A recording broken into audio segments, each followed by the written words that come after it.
Nobody expected what was about to unfold on that quiet afternoon in Asheville, North Carolina, a city nestled against the Blue Ridge Mountains, known for its charm, vibrant arts, and sprawling green spaces. But that day, a story unlike any other began to take shape, a story that would make headlines, inspire millions, and challenge everything we thought we knew about the bond between humans and wild animals. It all started at the local wildlife sanctuary on the edge of town, where a group of rescued gorillas lived under the watchful care of dedicated keepers. Among them was Koba, a massive silverback with eyes that seemed to hold centuries of untold stories. Most people saw only his fierce appearance, but those who worked closely with him knew there was something gentle and deeply intelligent behind that imposing frame. Then came Jamie, a young volunteer, new to the sanctuary, eager but inexperienced. Jamie had a quiet way about her, a softness that seemed to draw the animals closer. But no one ever imagined the incredible connection she would soon form with Koba. One afternoon, as storm clouds gathered and the sanctuary prepared for a sudden thunderstorm, something extraordinary happened. A loud crash echoed through the forest, sending animals into a panic. Jamie found herself face to face with a danger no one could have predicted, and Koba made a choice that stunned everyone. The moment when a wild gorilla, feared by many, stepped forward not as a beast but as a protector. That was the moment everything changed. What exactly did Koba do? How did Jamie survive? And why did this unlikely friendship shake the community to its core? Stay with me, because this is a story about trust, courage, and the unbreakable bond between two souls from very different worlds. Jamie didn't grow up around animals. She was a city girl, born and raised in Charlotte, with traffic lights, concrete, and sirens shaping her childhood. But after college, burnt out and unsure of what came next, she packed a single suitcase, left the noise behind, and moved west to Asheville looking for peace and purpose. She found both at Blue Ridge Wildlife Sanctuary. It wasn't glamorous. The pay was non-existent. She was a volunteer. Her morning started at 5 a.m., scrubbing enclosures, hauling buckets, and shoveling things she never imagined she'd touch in her life. But for the first time, she felt grounded. Centered. There was something healing about the quiet conversations between animals, even when no words were spoken. And then, there was Koba. The first time Jamie saw him, she stopped breathing for a second. Standing nearly 6 feet tall and weighing well over 400 pounds, Koba had the kind of presence that made everything else seem small. His silver fur shimmered under the early morning sun, his back straight, his chest like carved stone. But it was his eyes that caught her. Deep brown, almost human, but with something ancient behind them. Something watching. Most of the staff kept their distance. Koba had a history. He'd been rescued from an illegal exotic animal operation in the south, where he'd spent years in a small cage. Nobody knew what exactly had happened in that time, but it left scars, physical and emotional. He was unpredictable, especially with new people. Keepers only entered his enclosure with long poles, always in pairs. No one took chances. But Jamie didn't try to approach him. Not at first. She simply sat nearby during breaks, sometimes humming softly, sometimes reading out loud while he sat in the distance, chewing leaves or simply watching the sky. Days turned into weeks. Then one day, while the other volunteers were cleaning nearby, Jamie noticed Koba had moved closer, much closer. He was sitting just 10 feet away, back straight, head tilted, studying her. She froze. Her heart raced. But something told her not to move. So she didn't. She just kept reading. And then, he made a sound. A soft, low rumble. Not a warning. Not aggression. It almost sounded like a purr. From that moment on, Koba began to appear wherever Jamie was stationed. He would watch her work. He'd sit near the fence while she cleaned nearby. And one day, as she stood near his enclosure with a clipboard in hand, he reached out, not violently, not abruptly, but slowly. Gently. His massive fingers brushed against her shoe. The head keeper saw it and panicked. "She needs to be reassigned," he barked. "Koba's getting too close." But Jamie begged for one more chance. She didn't try to touch him. She never stepped inside. She just stayed. Consistent. Present. And in return, Koba kept choosing her. Staff began whispering. Some called it foolish. Others said she had a gift. But nobody could explain it. Until the storm came. And what Koba did next left the entire sanctuary speechless. The morning the storm hit, the air felt wrong. It was humid, heavy, like the clouds were holding their breath. The staff at the sanctuary moved quickly, trying to secure gates, shelters, and supplies before the downpour. Warnings of flash floods echoed across radios and phones, and most of the volunteers were sent home early. But Jamie stayed. She didn't ask. She just kept working, checking latches, moving feed, covering equipment. Maybe she felt something. Maybe she just didn't want to leave Koba. He was agitated. Pacing. His eyes flicked to the sky with each distant thunderclap. The other guerrillas had gone into the indoor shelters, but Koba lingered near the front of his enclosure, watching the path where Jamie moved. Then the first bolt of lightning cracked. The ground seemed to split open with the force of it, striking a nearby oak and sending shattered wood flying through the air. Alarms blared. Screams echoed across the sanctuary. A tree limb crashed through the outer security gate, breaking the fencing near the far end of Koba's enclosure. And Jamie was there. She had gone back for a bag of food pellets, stupid, she would later say, and didn't see the tree until it was too late. A massive branch smashed the ground just feet from her, throwing her off her feet and into the mud. Her arm twisted under her body. She couldn't move. Rain poured in sheets now. Visibility dropped. Staff ran, calling her name, trying to find her. But Koba, he already knew. He saw her fall. Without hesitation, without fear, he crossed his enclosure in seconds. He approached the broken fence, assessed it, and with one massive hand, pushed through the gap. Someone screamed. "Koba's out." Chaos erupted. Staff fumbled for tranquilizers. One keeper, panicked, raised a dart rifle. But before he could fire, Jamie, struggling to lift her head, saw something she would never forget. Koba wasn't running wild. He wasn't attacking. He was standing over her. Rain pounding his back, muscles tensed, eyes scanning the woods like a soldier guarding a fallen comrade. He didn't touch her. He didn't make a sound. He just protected. When one of the keepers stepped too close, Koba let out a low, guttural growl, not a threat, but a warning. "Don't come near her." And then, he did something that no one could explain. He lowered himself slowly, like a shield, and placed his massive hand just inches from Jamie's injured side. Not touching. Just there. Like he was trying to say, "You're not alone." Minutes passed. Maybe seconds. No one moved. Then Jamie whispered. "Koba, it's okay. I'm okay." And the unthinkable happened. Koba looked at her, really looked at her, and backed away. Slowly. Carefully. He turned back toward the gap in the fence, and waited. When the vet team finally arrived and rushed to Jamie's side, he didn't resist. He didn't fight. He walked calmly back into his enclosure as if he knew exactly what he had done. He had protected her. And then he gave her back. The sanctuary was silent. No one spoke for a long time. Some cried. Some couldn't even move. And the keeper who had aimed the dart rifle? He quietly lowered the gun, eyes wide, mouth open, unable to speak a word.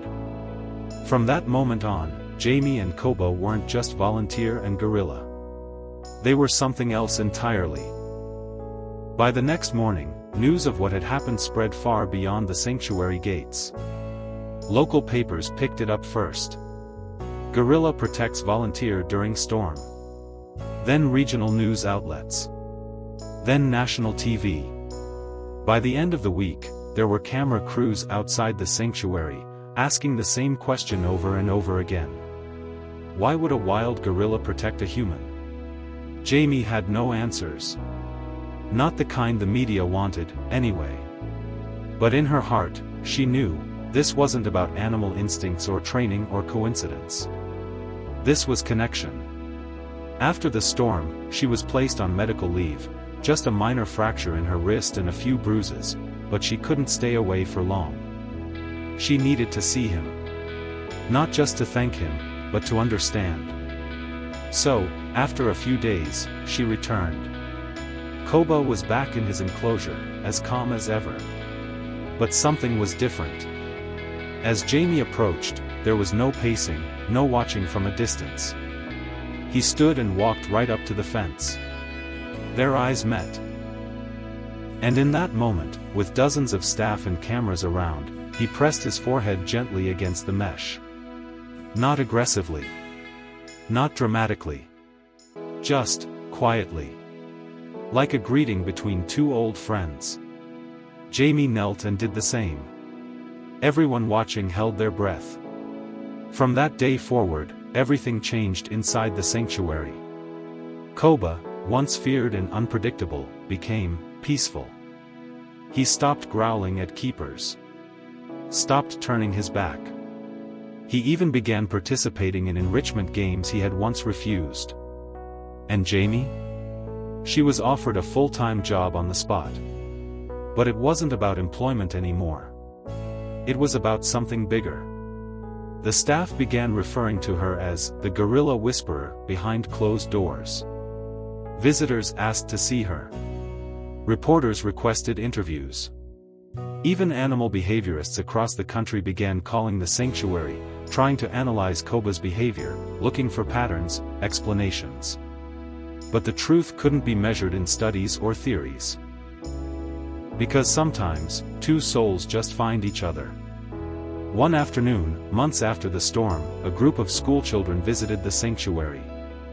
They were noisy, restless, asking questions and pointing at animals. Jamie stood near the gorilla enclosure, explaining the habits and intelligence of the species, when a little girl tugged at her sleeve. "Miss Jamie," she asked, "how do you make the gorillas like you?" Jamie smiled, looked over her shoulder at Koba, now lounging under a tree, lazily watching the group, and answered softly, "You don't make them do anything. You just show them you're not afraid, and you keep showing up." The little girl nodded, not fully understanding. But Koba, as if hearing her answer, let out a low rumble, just like he had the first time Jamie sat near him all those months ago. And for the first time ever, in front of a crowd, he reached his arm forward, slowly, and tapped the ground near the fence. An invitation. Jamie stepped forward. Koba didn't pull back. Instead, he sat there, perfectly still, while she rested her hand on the mesh, and for a moment, everyone in the crowd fell silent. Because they weren't watching a gorilla anymore. They were watching a guardian. A friend. A being who had once been broken, angry, silent, now choosing, over and over again, to trust. As the months passed, Jamie's bond with Koba became the sanctuary's quiet miracle. Visitors came in growing numbers, not just to see the animals, but to witness them. The gorilla who once couldn't be approached, and the girl who never backed away. Children watched with wide eyes. Elderly couples wiped tears. Even the toughest handlers began to soften in his presence. But not everyone was convinced. Behind closed doors, some questioned the safety of letting a wild animal become so closely attached to a single person. There were whispers of unpredictability. Of lawsuits. Of liability. Jamie overheard one conversation between board members late one evening, and for the first time, she felt a knot in her stomach. Was Koba safe, or just quiet? She hated even thinking that. But doubt creeps in like a slow fog. And it was about to thicken. One morning, a man arrived unannounced at the gates. He wore a pressed button-down and a nervous smile, carrying a briefcase and a folder filled with faded documents. He claimed to have been part of the original seizure when Koba was rescued. He said he had photos, records, proof. Jamie sat in the director's office when they opened the file. There were photos of Koba, years younger, thinner, eyes hollow, fur dirty and matted. Inside a metal cage with a concrete floor. No light. No trees. No others. Then came the worst part, videos. One showed Koba being prodded with a metal pole. Another, his enclosure being hosed down with freezing water while he huddled in the corner. In one clip, he roared in fear as loud noises were blasted through speakers above him. Jamie couldn't watch anymore. She stepped outside, shaking. He had never told her. Of course he hadn't. But now, she understood. All that pacing. The mistrust. The eyes that watched from behind the shadows. The careful way he moved when she first arrived. Like every gesture might be punished. He hadn't just been caged. He had been hurt. Later that evening, after the sanctuary had closed, Jamie returned to his enclosure. She didn't speak. She just sat. Silent. Processing. Questioning. And then Koba came. He walked slowly. Not with excitement, not with joy. But like he knew. He knelt beside the fence and looked at her, just looked. Not for answers. Not for comfort. Just, present. Jamie couldn't hold it in. "I'm sorry," she whispered. Koba tilted his head. "I saw what they did to you." She didn't expect him to understand. Not exactly. But he didn't look away. "I wish I could change it. I wish I had been there sooner." Her voice cracked. A tear rolled down her cheek. And then Koba did something that would leave her breathless for the rest of her life. He reached out, not to touch, not to play, but slowly, deliberately, he pressed his massive knuckles against the fence, exactly where her hand was. As if to say, "It's okay. You're here now." It was the first time Jamie cried in front of him. And he didn't flinch. He didn't move. He just stayed beside her, quiet, steady, grounded. That night, Jamie realized something. Koba wasn't broken. He had survived cruelty. He had endured fear.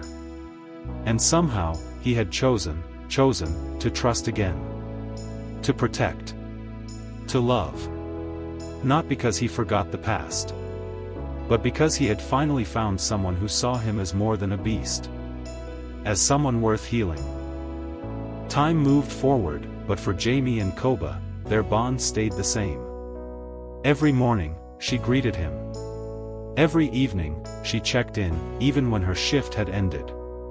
There were no more fences in their eyes, just trust, quiet moments, and something that felt like understanding beyond words. And then, the letter came. A National Primate Research Institute, one with a state-of-the-art sanctuary program, had heard of Koba's transformation. They offered to relocate him to a massive, protected reserve in Colorado, where he could live among a group of gorillas in a more natural habitat. The board was thrilled.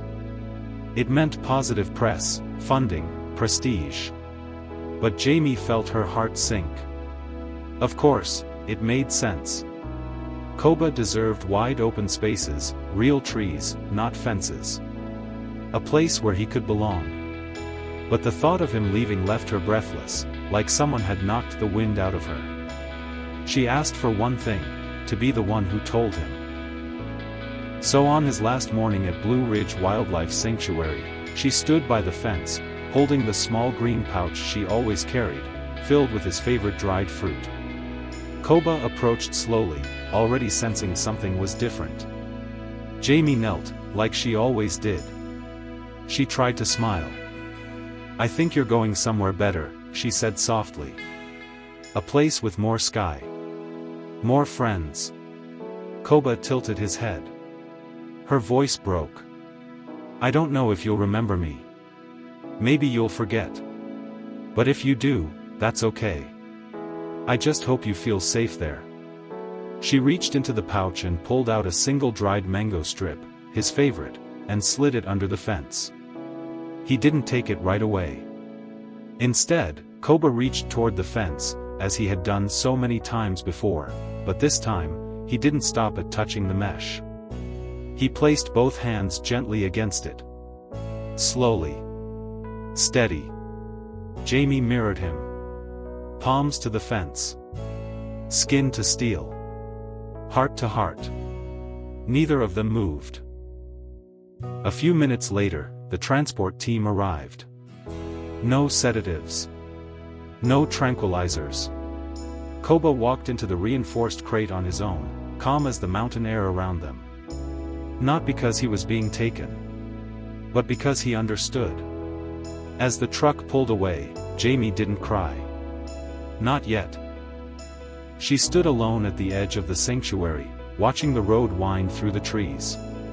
Koba's silhouette, massive and still, remained visible in the back of the trailer until it turned the corner, and disappeared. The sanctuary felt too quiet that afternoon. Volunteers went back to their routines. Guests passed by, asking where the big silverback had gone. The keepers gave polite, hopeful answers. But Jamie? She sat under Koba's favorite tree. For the first time, she noticed how the leaves moved differently when the wind blew, like they remembered. Like they carried something with them. Weeks passed. Then months. And one crisp autumn morning, a package arrived at the sanctuary. No letter. No explanation. Inside was a photograph. It showed Koba, standing tall on a grassy hill in Colorado, surrounded by 3 other gorillas. His face was calm. Peaceful. There was a single mango in his hand. And on the back of the photo, scribbled in unfamiliar handwriting, were just 4 words. "He still remembers her." Jamie smiled. This wasn't a goodbye. Not really. Because once 2 souls find each other like that, through pain, through silence, through storms, they never truly part.